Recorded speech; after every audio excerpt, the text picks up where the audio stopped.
ಹೆಬ್ಬಳದು Shri Chakramata YouTube channel ವೀಕ್ಷಕರಿಗೆ ನನ್ನ ಹೃತ್ಪೂರ್ವಕ ನಮಸ್ಕಾರಗಳು. ಸುಭಾಷಿತ: ಅದೃಷ್ಟ ಎಂದರೆ ಸ್ವಂತ ಮನೆ, ಕಾರು ಇರುವುದು ಅಲ್ಲ. ಕೈ ತುಂಬ ಕೆಲಸ, ಕಣ್ಣು ತುಂಬ ನಿದ್ದೆ, ಕಷ್ಟ ಸುಖಗಳನ್ನು ಹಂಚಿಕೊಳ್ಳುವ ಆತ್ಮೀಯರನ್ನು ಹೊಂದಿರುವುದು ನಿಜವಾದ ಅದೃಷ್ಟ. ಅದೃಷ್ಟ ಇಲ್ಲಪ್ಪ, ನನಗೆ ಅದೃಷ್ಟ ಇಲ್ಲ, ನಾನು ಚೆನ್ನಾಗಿಲ್ಲ, ನಾನು ಸುಖವಾಗಿಲ್ಲ ಅಂತಾರೆ. ಯಾಕೆ? ಯಾವಾಗ ಸುಖ, ಯಾವಾಗಿದು ಅಂದರೆ ಕೈ ತುಂಬ ಕೆಲಸ ಇರಬೇಕು, ಕಣ್ಣು ತುಂಬ ನಿದ್ದೆ ಇರಬೇಕು, ಕಷ್ಟ ಸುಖಗಳನ್ನು ಹಂಚಿಕೊಳ್ಳುವ ಆತ್ಮೀಯರು ಹೊಂದಿರೋದೇ ನಿಜವಾದ ಅದೃಷ್ಟ. ಅದೃಷ್ಟ ಅಂದರೆ ಅದು ದುಡ್ಡಿದ್ದು ಕಾಸಿದ್ರೆ ಅಲ್ಲ, ಗೊತ್ತಾಯ್ತಾ? ಕೆಲವರು ಅಲ್ಪ ಅಲ್ಪಗಳು ಏನು ಹೇಳಿದ್ರೆ ಗೊತ್ತಿರಲ್ಲ, ಅವರು ಹೇಳ್ತಾರೆ ಅದನ್ನು. ಅದೃಷ್ಟ ಅಂದ್ರೇನು, ನನಗೆ ಹೇಗಬೇಕು ಆಗಬೇಕು ಅಂತ ಅದನ್ನು ಹೇಳ್ತಾರೆ. ಅದರಿಂದ ನಾವು ಅರ್ಥಕೋಬೇಕು ಇದನ್ನು.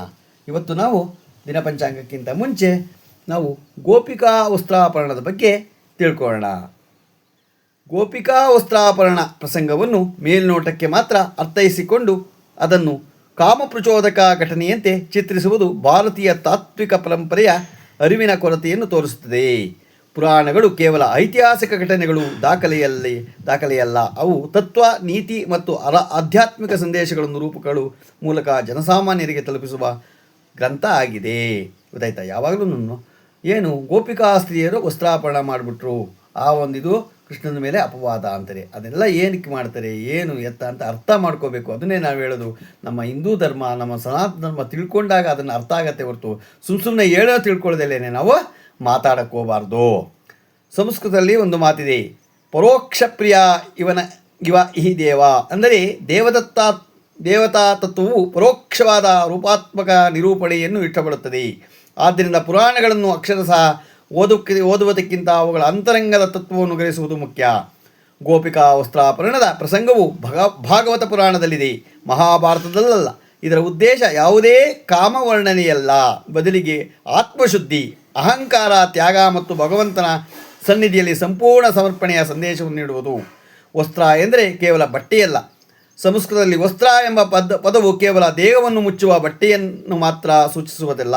ಅದು ಅಹಂಕಾರ, ಮಮಕಾರ, ದಂಭ, ಕಪಟ, ಆಸಕ್ತಿ, ಅಜ್ಞಾನ ಮೊದಲಾದ ಮನಸ್ಸಿನ ಆವರಣಗಳ ಸಂಕೇತವೂ ಹೌದು. ಭಗವಂತನ ಸೇರುವ ಮಾರ್ಗದಲ್ಲಿ ಈ ಎಲ್ಲ ಆವರಣಗಳನ್ನು ಬಿಟ್ಟು ಶುದ್ಧ ಚಿತ್ತದಿಂದ ನಿಲ್ಲಬೇಕು ಎಂಬುದೇ ಈ ಕಥೆಯ ಅಂತರಾರ್ಥ.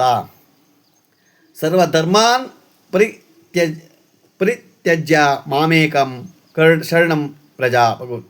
ಅಂದರೆ ಎಲ್ಲ ಉಪಾಧಿಗಳನ್ನು ತ್ಯಜಿಸಿ ಪರಮಾತ್ಮನ ಶರಣಾಗು ಎಂಬುದೇ ಗೀತೆಯ ನಾವು ಹೇಳ್ತಾರೆ. ಕೃಷ್ಣ ಯಾರು? ಕೃಷ್ಣನು ಕೇವಲ ಐತಿಹಾಸಿಕ ವ್ಯಕ್ತಿಯಲ್ಲ, ಆತನು ಪರಬ್ರಹ್ಮ ಸಂಕೇತ. ಈಶ್ವರ ಸರ್ವಭೂತಾನಾಂ ಹೃದಯೇಶಾರ್ಜುನ ತಿಷ್ಠತಿ. ಭಗವದ್ಗೀತೆ ಏನು ಹೇಳುತ್ತೆ ಅಂದರೆ ಪರಮಾತ್ಮನ ಪ್ರತಿಯೊಬ್ಬರ ಹೃದಯದಲ್ಲೂ ಅಂತಃಸಾಕ್ಷಿಯು ನೆಲೆಸಿದ್ದಾನೆ. ಅಂತಃಸಾಕ್ಷಿ ಕೃಷ್ಣ, ಅವನಿಂದ ಯಾವುದೇ ಕರ್ಮವನ್ನು ಮುಚ್ಚಿಡಲು ಸಾಧ್ಯವಿಲ್ಲ. ಬೆತ್ತಲಾಗುವುದು ಅಂದರೆ ಏನು ಅಂದರೆ, ಇಲ್ಲಿ ಬೆತ್ತಲಾಗುವುದು ದೇಹದ ನಗ್ನತೆಯಲ್ಲ, ಅದು ಮನಸ್ಸಿನ ನಗ್ನತೆ. ಮನುಷ್ಯನ ಸಮಾಜದಿಂದ, ಕುಟುಂಬದಿಂದ, ಸ್ನೇಹಿತರಿಂದ, ನ್ಯಾಯಾಲಯದಿಂದಲೂ ತನ್ನ ತಪ್ಪುಗಳನ್ನು ಮರೆಮಾಚಬಹುದು. ಆದರೆ ತನ್ನ ಅಂತರಂಗಕರಣದಿಂದ ಆತ್ಮಸಾಕ್ಷಿಯಲ್ಲಿ ಯಾವುದಕ್ಕೂ ಮರೆಮಾಚಲು ಸಾಧ್ಯವಿಲ್ಲ. ಆದ್ದರಿಂದ ಗೋಪಿಕೆಯರು ಕೃಷ್ಣನ ಮುಂದೆ ನಿಂತದ್ದು ದೇಹವನ್ನು ಪ್ರದರ್ಶಿಸಲು ಅಲ್ಲ, ಅಂತಃಕರಣದ ಎಲ್ಲ ಆವರಣಗಳನ್ನು ಬಿಟ್ಟು ಪರಮಾತ್ಮನ ಎದುರು ಸಂಪೂರ್ಣ ಸಮರ್ಪಣೆಯ ಸ್ಥಿತಿಗೆ ಬಂದರು ಎಂಬ ಸಂಕೇತ. ಶಾಸ್ತ್ರದ ನಿಯಮ ಏನು ಹೇಳುತ್ತೆ? ಧರ್ಮಶಾಸ್ತ್ರಗಳಲ್ಲಿ ಹೀಗೆ ಏನು ಹೇಳುತ್ತೆ ಅಂದರೆ, ನಗ್ನ ಸ್ನಾನ ಮಾಚರೇ, ಅಂದರೆ ನಗ್ನವಾಗಿ ಸ್ನಾನ ಮಾಡಬಾರದು. ಹೀಗಾಗಿ ಈ ಕಥೆಯ ಉದ್ದೇಶ ನಗ್ನ ಸ್ನಾನವನ್ನು ಸಮರ್ಥಿಸುವುದಲ್ಲ, ಧರ್ಮ ಮರ್ಯಾದೆಯನ್ನು ನೀವು ಮೀರುವ ವರ್ತನೆಗೂ ಅಂತಃಸಾಕ್ಷಿಯ ಮುಂದೆ ಉತ್ತರಿಸಬೇಕಾಗುತ್ತದೆ ಎಂಬ ಸಂದೇಶವನ್ನು ನೀಡುವುದು. ಭಾಗವತದ ತಾತ್ವಿಕ ಸಂದೇಶ ಅಂದರೆ, ಗೋಪಿಯರು ಕಾತ್ಯಾಯನಿ ವ್ರತವನ್ನು ಆಚರಿಸುತ್ತಿದ್ದರು. ಅವರಿಗೆ ಕೃಷ್ಣನು ಪತಿಯರಾಗಿ ದೊರಕಬೇಕು ಎಂಬುದು ಆಸೆ ಇತ್ತು. ಆದರೆ ಪರಮಾತ್ಮನನ್ನು ಪಡೆಯಲು ಬಾಹ್ಯ ಆಚರಣೆ ಮಾತ್ರ ಸಾಲದು. ಅಹಂಕಾರ, ಜಂಬ, ದೇಹಾಭಿಮಾನ, ಕಪಟ ಎಲ್ಲವನ್ನೂ ತ್ಯಜಿಸಬೇಕು ಎಂಬ ಪಾಠವನ್ನು ಕೃಷ್ಣನು ಅವರಿಗೆ ಬೋಧಿಸುತ್ತಾನೆ. ಆದ್ದರಿಂದ ಈ ಪ್ರಸಂಗವು ಭಕ್ತರ ಆತ್ಮಸಮರ್ಪಣೆಯ ರೂಪವಾಗಿದೆ. ಪುರಾಣಗಳಲ್ಲಿ ಹೀಗೆ ಓದಬೇಕು. ಪುರಾಣಗಳ ಕಥೆಯಲ್ಲಿ ರೂಪದಲ್ಲಿರುವ ತತ್ವಶಾಸ್ತ್ರ, ಅವುಗಳನ್ನು ಶಬ್ದಾರ್ಥದಲ್ಲಿ ಓದಿದರೆ ಅನೇಕ ಅಪಾರ್ಥಗಳು ಹುಟ್ಟುತ್ತವೆ. ಭಾವಾರ್ಥದಲ್ಲಿ ಓದಿದಾಗ ಮಾತ್ರ ಅವುಗಳ ನಿಜವಾದ ಮೌಲ್ಯ ಅರಿವಾಗುತ್ತದೆ. ಹಣ್ಣು ತಿನ್ನುವವರು ಅದರ ಸಿಪ್ಪೆಯನ್ನು ಎಸೆಯದಂತೆ ಪುರಾಣಗಳಲ್ಲಿ ಕಥೆಯನ್ನು ಮೀರಿ ಅದರೊಳಗಿನ ತತ್ವವನ್ನು ಗ್ರಹಿಸಬೇಕು. ಗೋಪಿಕಾ ವಸ್ತ್ರಾಪರಣವನ್ನು ಕಾಮದ ದೃಷ್ಟಿಯಿಂದ ನೋಡುವವರು ತನ್ನ ದೃಷ್ಟಿಕೋನವನ್ನೇ ಪ್ರತಿಬಿಂಬಿಸ್ತಾರೆ. ಅದನ್ನು ಬೇರೆ ಬದಲಾಯಿಸ್ಕೋಬೇಕು ಅವರು, ತತ್ವವನ್ನಲ್ಲ. ಪರಮಾತ್ಮನು ಮುಂದೆ ಯಾವುದೂ ರಹಸ್ಯವಲ್ಲ. ನಮ್ಮ ಪ್ರತಿಯೊಂದು ಆಲೋಚನೆಗೂ, ಮಾತಿಗೂ, ಕರ್ಮಕ್ಕೂ ಆತ್ಮಸಾಕ್ಷಿಯೇ ಸಾಕ್ಷಿ. ಸತ್ಯಂ ಜ್ಞಾನಂ ಮನಂತಂ ಬ್ರಹ್ಮ ಈಶಾವಾಸ್ಯಮಿದಂ ಸರ್ವ ಯತ್ಕಿಂಚ ಜಗತ್.